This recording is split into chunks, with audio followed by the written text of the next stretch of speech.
Ang kalansay ay nagmamasid sa pagkalito habang si Lena ay bumagsak sa kanyang mga tuhod, na nagmamakaawa sa kalansay na huwag wakasan ang kanyang buhay.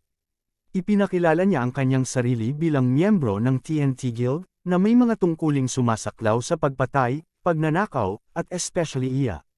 Ang kalansay ay nagtanong kung bakit niya inalis ang isa pang babae, kung saan ipinaliwanag ni Lena na ang pagtakas ng babae ay magdulot ng problema para sa kanya, kaya kumilos siya sa kanyang interes. Inamin niya na kinikilala niya ang kanyang superior na lakas, na humantong sa kanyang pagsuko. Nagpa siya ang balangkas na hayaan siyang mabuhay, na sinasabi sa kanya na kunin ang gusto niya at umalis. Gayunpaman, iminungkahi ni Lena ang kanyang mga serbisyo sa kanya. Nang tanungin tungkol sa kanyang kaalaman sa lipunan ng mga ginoo ng Necrons, sumasang-ayon siyang magbahagi ng impormasyon sa ilalim ng isang kondisyon, na nakakainis sa balangkas. Pinagbantaan niya siya gamit ang kanyang espada, na nagpapaalala sa kanya ng kanyang awa. Pinagtatalunan ni Lena ang halaga ng impormasyon, na binanggit na ang kanyang kalansay na hitsura ay pipigil sa kanya na makuha ito sa pamamagitan ng normal na paraan. Hinihiling niya na maging kakampi niya bilang kapalit ng impormasyon. Nakatanggap ang skeleton ng quest notification na pinamagatang, Lineage Story, na kinabibilangan ng pagtulong kay Lena sa kanyang pagbangon sa loob ng guild kapalit ng impormasyon.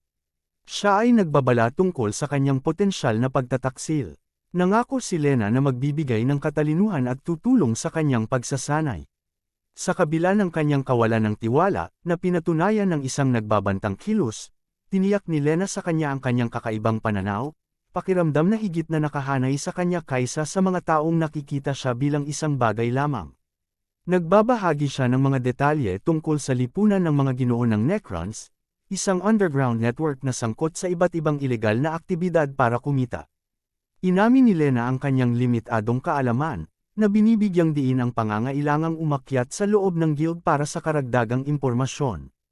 Sumasang-ayon sila na pangungunahan ni Lena ang kanyang mga target na assassination sa skeleton para sa pag-aalis, na tumutulong sa kanilang mga layunin. Habang isinasakatuparan nila ang kanilang plano, lumalaki ang karanasan ng skeleton, kahit na napansin niya ang pagbaba ng bilis sa kanyang pag-level up.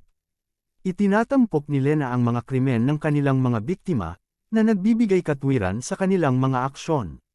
Natuklasan ng balangkas na ang pagbabasa ng ilang partikular na aklat ay nagpapataas ng kanyang karunungan, lalo na sa mga ni Kevin Ashton. Nag-aalok si Lena na kumuha ng higit pang mga libro, ngunit ang kalansay ay tumanggi, na nagpapahayag ng interes sa pag-aaral tungkol sa mga kalapit na piitan. Inilalarawan ni Lena ang ilang piitan, bawat isa sa loob ng isang linggong paglalakbay. Dahil sa pagod, nakatulog si Lena sa kandanggan ng kalansay, kasama ang kalansay na natutulog din, napagtanto ang kanyang nadagdagang pagiging pamilyar sa piitan. Nagising siya upang makita ang kanyang sarili na kasama si Lady Succubus. Napagtanto na ang kanyang mga karanasan kay Lena ay isang panaginip.